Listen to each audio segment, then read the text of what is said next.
Pernah nggak sih kamu nonton berita soal Timur Tengah, terus ngerasa, loh, kayaknya beda banget ya versi berita dari channel yang satu sama yang lain? Tenang, kamu nggak sendirian. Karena sebenarnya konflik di Timur Tengah itu bukan cuma soal senjata dan bom, tapi soal siapa yang kontrol cerita. Ini bukan cuma perang fisik, tapi juga perang narasi. Pertanyaannya, siapa yang nulis ceritanya? Siapa yang ngatur kamera, angle, dan narasi yang muncul di TV dan media sosial kamu? Inilah yang kita sebut sebagai propaganda media. Tapi, tunggu. Jangan buru-buru mikir propaganda itu cuma ada di zaman Nazi atau Perang Dunia. Hari ini, propaganda udah masuk ke layar HP kita. Lewat berita, konten TikTok, sampai meme politik. Contohnya, coba deh bandingin pemberitaan soal Palestina dan Israel di media dari Amerika Serikat Inggris sama Al Jazeera yang basisnya di Qatar. Ada yang nyebut Israel membela diri, ada yang bilang penjajahan Israel, ada juga yang bilang konflik bersenjata dua pihak. Padahal, faktanya sama. Yang beda, sudut pandangnya. Ini yang bikin propaganda itu powerful banget. Karena dia bukan cuma ngasih info, dia ngasih cara berpikir. Nah, menurut buku klasik Propaganda, karya Edward Bernays yang disebut Bapak Hubungan Masyarakat Modern, dia bilang, manipulasi opini publik adalah bagian penting dari demokrasi modern. Tunggu, apa? Jadi, bahkan di negara yang bebas pun, opini publik bisa dimanipulasi? Yup. Dan di konflik Timur Tengah, ini makin kelihatan jelas. Misalnya, kenapa serangan ke Gaza sering disebut respon militer Israel, tapi saat Hamas menyerang, langsung disebut terorisme? Padahal, dua-duanya aksi kekerasan. Inilah permainan bahasa media. Dan ini bukan teori konspirasi ya guys. Peneliti media kayak Noam Chomsky udah bahas ini dalam bukunya Manufacturing Consent. Dia bilang media itu sering banget menyaring informasi berdasarkan kepentingan pemilik modal, pemerintah, dan agenda politik. Kok bisa? Ya, karena media besar punya relasi ekonomi dan politik.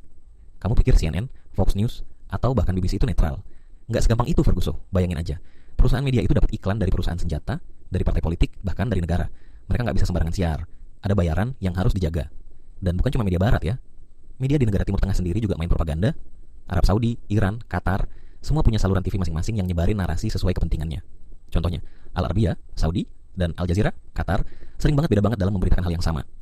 Nah, disinilah kita sebagai penonton harus melek. Kita nggak bisa telan mentah-mentah berita. Harus kritis, harus pintar-pintar ngebaca. Siapa yang ngomong? Kenapa dia ngomong itu? Apa yang dia pengen kita percayai? Karena kalau kita nggak hati-hati, kita bisa jadi bagian dari propaganda itu sendiri.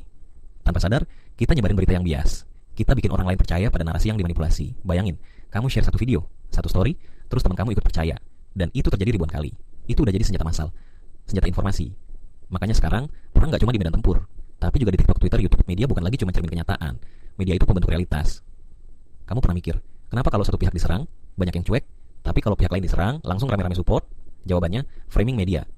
Ini bukan tentang benar atau salah, tapi tentang siapa yang lebih jago membungkus cerita. Dan propaganda gak harus selalu bohong.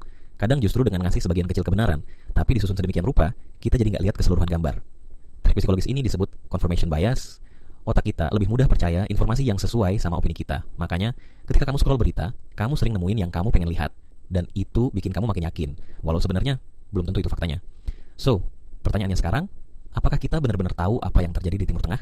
Atau kita cuma tahu apa yang media ingin kita percaya? Itulah kenapa kita harus belajar bukan cuma soal konflik, tapi juga soal bagaimana cerita itu dikemas.